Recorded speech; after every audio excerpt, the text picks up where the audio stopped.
দেখছেন news hour extra. আজকের শিরোনাম রক্তে ভেজা মেয়ে।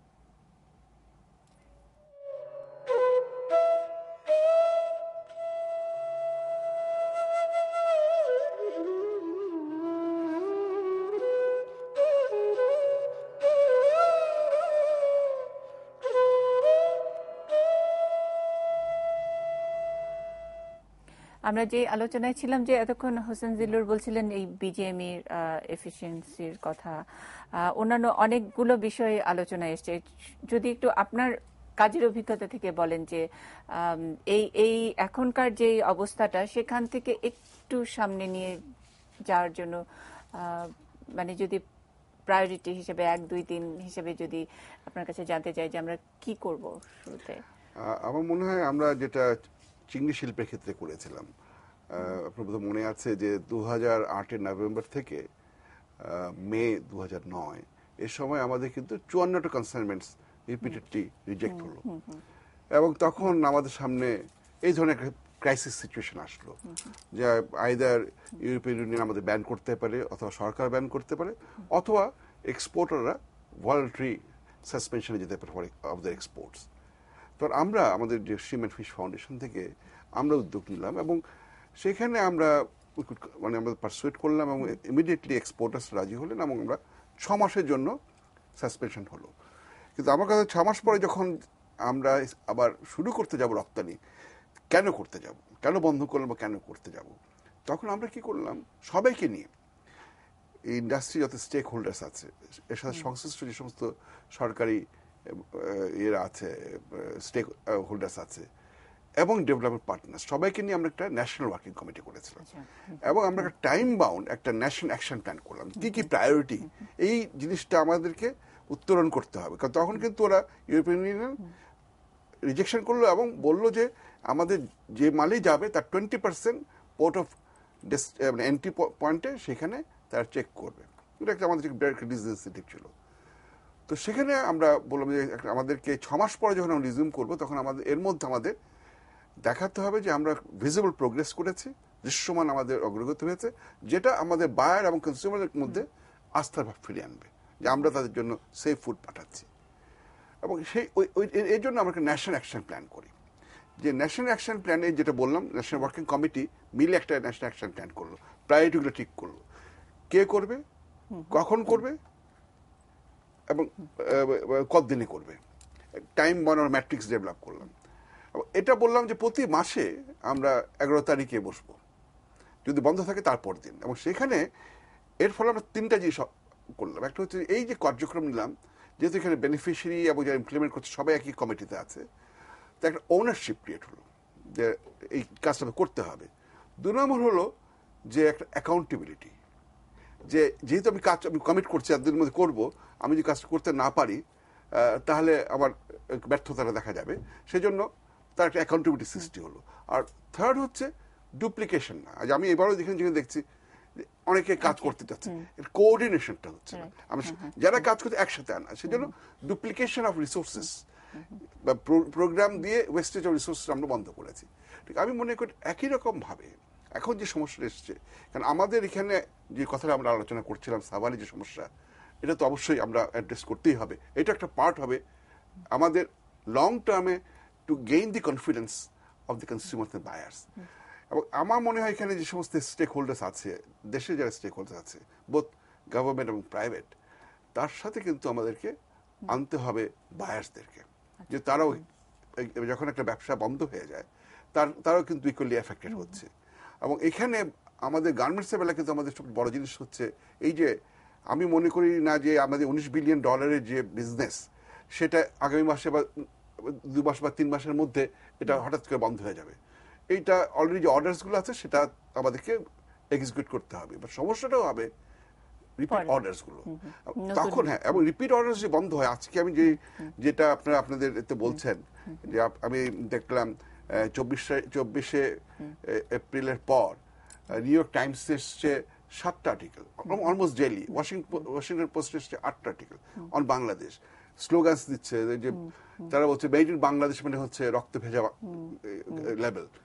এই যে একটা কনজিউমার রাইটস গ্রুপরা যেভাবে প্রচারণা করছে, তার ফলে যদি আমার রপ্তানি ব্যাহত হয়, তো ইভেনচুয়ালি আমার অনেক গার্মেন্ট ফ্যাক্টরি বন্ধ হয়ে যাবে, এবং গার্মেন্ট ফ্যাক্টরি বন্ধ হওয়া মানে আমাদের লস অফ এমপ্লয়মেন্ট, যারা কাজ করছে তার চাকরি পাবে না। এইসব জিনিসগুলোকে আমাদের বোঝাতে হবে, এই জিনিসটা হলে ইম্প্যাক্টটা কি সেটা বোঝানো, কিন্তু তার সাথে সাথে আমাদের ক্রেডিবল, যে আমি যেটা বলছি যে এনফোর্সমেন্টের যে আমাদের দুর্বলতা, সেখানে আমরা যদি বলি যে ঠিক আছে আমরা এই টাইমের মধ্যে ইচ অ্যান্ড এভরি ফ্যাক্টরিকে আমরা অডিট করব, তার বিল্ডিং কোড অনুযায়ী হয়েছে কিনা, তার ফায়ার সেফটি যে রিকোয়ারমেন্টস সেটা ফুলফিল করছে কিনা, এবং যারা এটা করবে কমপ্লাই করবে না, জিরো টলারেন্স, তাদেরকে বলে দেবো ঠিক আছে আপাতত তোমরা সাসপেন্ড করে দাও। আমি এটা করে যে আমরা এই যে প্রোগ্রামটা করব তার পেছনে আমাদের সিরিয়াসনেস এবং সিনসিয়ারিটি ডেমনস্ট্রেট করতে হবে, যাতে আমরা ওদের কনফিডেন্সটা পাই, এবং সেখানে সে হচ্ছে সবাইকে আনতে হবে, এবং এখানে যারা রাইটস গ্রুপস আছে, তাদের যে সিভিল সোসাইটি আছে, এবং আমাদের ওখানে যারা রাইটস গ্রুপ আছে তাদের সাথে কথা বলার একটা সুযোগ রাখতে হবে। ও তো জানে যারা শ্রমিকদের রাইটসের জন্য কাজ করছে, তাদেরকে বোঝাতে হবে তুমি এটা করলে কিন্তু এটা কাউন্টার প্রোডাক্টিভ হবে ইন দ্য লং রান। তো আমি মনে করি ইমিডিয়েটলি সরকার একটা উদ্যোগ নেওয়া দরকার। মানে আমি একটু জানতে চাই যে আমরা যখন আমাদের অর্থনীতির কথা বলি তখন এক নাম্বার হলো গার্মেন্ট ইন্ডাস্ট্রি, এই সেক্টর থেকে আমাদের আর্নিং, তো এবং কয়েকদিন পর পর আনরেস্ট হয়, গার্মেন্টস ইন্ডাস্ট্রিতে ভাঙচুর হয়, কখনো আগুন, কখনো তাজরিনের মতো ঘটনা, কখনো ভবন ধস, এবং তখন আমরা কিন্তু অনবরত গত 20 বছর ধরে একই ধরনের ঘটনার মধ্য দিয়ে পার করছি, কিন্তু ন্যাশনাল অ্যাকশন প্ল্যানের কথা এতদিনেও মানে এখনো কেন বলছি? এবং আমার আশঙ্কা হলো যে আমরা হয়তো আরেকটি বড় ঘটনা, আমি আসলে কখনোই আমি চাই না বাংলাদেশে আর কোনো ধরনের অগ্নিকাণ্ড অথবা এরকম ভবন ধস হোক, কিন্তু তারপরেও দেখা যাবে যে ঘুরে ফিরে আরেকটি একটা বড় ঘটনার পরে আবারও আমরা একটা ন্যাশনাল অ্যাকশন প্ল্যানের কথা বলবো। আমি বলছি যে কি করলে আসলে প্রায়োরিটির এক নাম্বার ইস্যুটি, অর্থনীতির এক নাম্বার ইস্যুটিকে এইভাবে আপনি যতটা গুরুত্ব দিয়ে ন্যাশনাল অ্যাকশন প্ল্যানের কথা বললেন, কি করলে আসলে এরকম একটি, এটাই তো বলছি আমি not from the perspective of industry, আমাকে সবাইকে নিয়ে আমি যে বলছি শ্রমিক, আমি এখানে আস্থার কথা যেটা আসছে এখন স্পেশালি এবারে যে ঘটনা ঘটলো তাজরিনের পরে, এখানে শ্রমিকরা তো কাজ করতে চাইবে না। আমার আস্থাটা কিন্তু কেবল কনজিউমার বা বায়ারদের না, আমাদের শ্রমিকদেরকে আস্থা ফিরিয়ে আনতে হবে যে না এই বিল্ডিংটা সেফ, এবং সে যে ক্রেডিবল একটা অডিট করতে হবে। এবং আমি সেটা বলছি সবাই মিলে বসে immediate priority, short term, medium term, long term. মানে আমি একটু মানে রাজনীতির আবহাওয়াটা চিন্তা করে আমি সৈয়দ মাহমুদুল হকের কাছে জানতে চাইছিলাম যে এটা কতখানি বাস্তব সম্মত, মানে বাংলাদেশের এই প্রেক্ষাপট বিচার করে। আমি একটা জিনিস, দুদিন পরে সিটি কর্পোরেশন নির্বাচন, অমক সমক অনেক কিছু দিয়ে আপনি যেটা বলছিলেন যে প্রায়োরিটির বিষয়টা হবে এদের যারা এখন আহত, যারা হাত পাকে, সেগুলো থাকবে, সেগুলো যেন আমরা বড় আলোচনা করতে গিয়ে যেন তাদেরকে হারিয়ে না যায়। কিন্তু এই মাহমুদের যে প্রস্তাবটা দিল ওটার আলোকে এই মুহূর্তে মাঠে দুইটা বড় আইডিয়া কিন্তু আছে এই সমাধান অগ্রগতি। একটি আইডিয়া হচ্ছে প্রচলিত, আগেও যেটা হয়েছে, সেটা হচ্ছে এই সেক্টর নিয়ে একটা বড় সমস্যা হয়েছে, এটার জন্য করণীয়টা নির্ধারণ করছে সেক্টরের প্রতিনিধিত্বশীল সংগঠন বিজিএমইএ, তারাই অ্যাকশন নিচ্ছে। এবং আমরা যেটা অদক্ষতার কথা কিন্তু অলরেডি আমরা আলোচনা করে ফেলেছি, সেই জন্য আমি বলছি, এবং অদক্ষতা ঠিক না, অ্যাকচুয়ালি এখানে আমি বলবো যে এফিসিয়েন্সি না, আমি বলবো সিনসিয়ারিটি ইত্যাদি, মানে এই বিষয়গুলো আর কি। তো আমি বলছি একটি ধারণা যেটা আছে যে বিজিএমইএ, এবং আজকে ডেইলি স্টারের হেডলাইন দেখবেন, owners to probe owners falls. Police যেমন পুলিশের ওই বিরুদ্ধে নালিশ আসলে পুলিশকে দিয়ে আমরা ওইটা ইয়ে করার জন্য, তদন্ত করার জন্য, এবং তার ফলাফল কি হবে সেটা আগে থেকেই বলা যায়। তো ওনার্সরা নিজেদের ফলাফল ইয়ে করছে, সেখানে আমরা দেখছি ঘাটতি রয়ে যাচ্ছে। আরেকটি ধারণা কিন্তু এর বিপরীতে, আজকেও আপনি দেখবেন অনেকগুলো টক শোতে আমি দেখলাম জোরালো বেশ আলোচনা আসছে, সেটাও কিন্তু ঠিক আমার দৃষ্টিতে সঠিক নয়। সেটা হচ্ছে আরেকটি রেগুলেটরি বডির দরকার। এটা হচ্ছে আমলাতান্ত্রিক ধারণাটা, মানে আমরা আরো একটা, কারণ মাহমুদ তো বললো সবই আছে, ফায়ার সেফটি আইন ছিল, শ্রম আইন আছে, সবই আইন আছে, এনফোর্সমেন্ট নাই। সো রেগুলেটরি বডি হচ্ছে নিশ্চয় আরেকজন আমলার চাকরির নিশ্চয়তা হবে এবং আরো কিছু হবে, কিন্তু যে উদ্দেশ্যে আমরা করতে চাচ্ছি সেটা হবে না। আমার মনে হয় এইখানে নতুন ধারণাটা হবে এবং এটা সরকারকে এখানে দায়িত্ব নিয়ে অগ্রণী ভূমিকাটা পালন করতে হবে। আমার মনে হয় এই ধরনের একটা মাল্টি স্টেক হোল্ডার এক ধরনের প্রতিষ্ঠান, এটা একটা পার্মানেন্ট প্রতিষ্ঠান নয়, একটা এই অবস্থাতে উত্তরণের জন্য একটা সুনির্দিষ্ট সময়কালের জন্য একটা মাল্টি স্টেক হোল্ডার, একটা ওই যে ন্যাশনাল কমিটি যেটা বলো, সেখানে বিজিএমইএ তারাই এখন আমাদের বলছে আচ্ছা ঠিক আছে আমরা দেখছি সমস্যাগুলো আপনারা বলছেন, এটা কি করা যায় আমরাই দায়িত্ব নিয়ে করছি, কিন্তু বাস্তব হচ্ছে ওনারা করবেন না, করছেন না, মানে বা করার নানা ধরনের ঘাটতি দেখতে পাচ্ছি।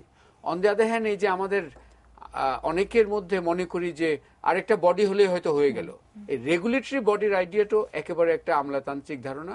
আমাদের সিভিল সোসাইটি থেকে অনেক সময় আমরা মনে করি যে আরেকটি সংস্থা বসায় দিলে লাভ হবে, এটাও কিন্তু কমিশন, আরেকটি মানবাধিকার কমিশন, আরেকটি ইত্যাদি আমাদের এই মুহূর্তে দরকার।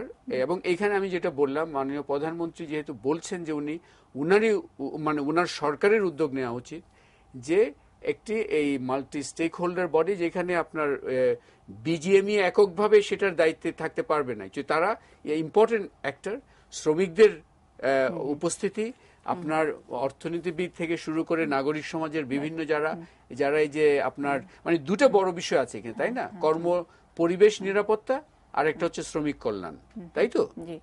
এই দুইটা বিষয় প্লাস উদ্যোক্তাদের যে প্রয়োজনগুলো সেগুলো দেখতে হবে। আমরা শুধু শ্রমিক কল্যাণ একতরফা ভাবে দেখারও কোনো অবকাশ নেই।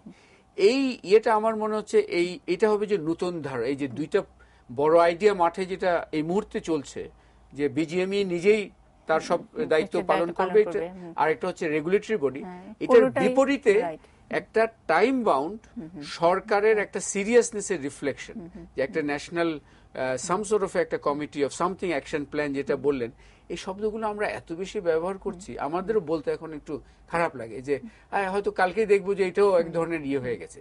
কিন্তু আমার মনে হচ্ছে যে এইটাই হচ্ছে আগাবার পথ।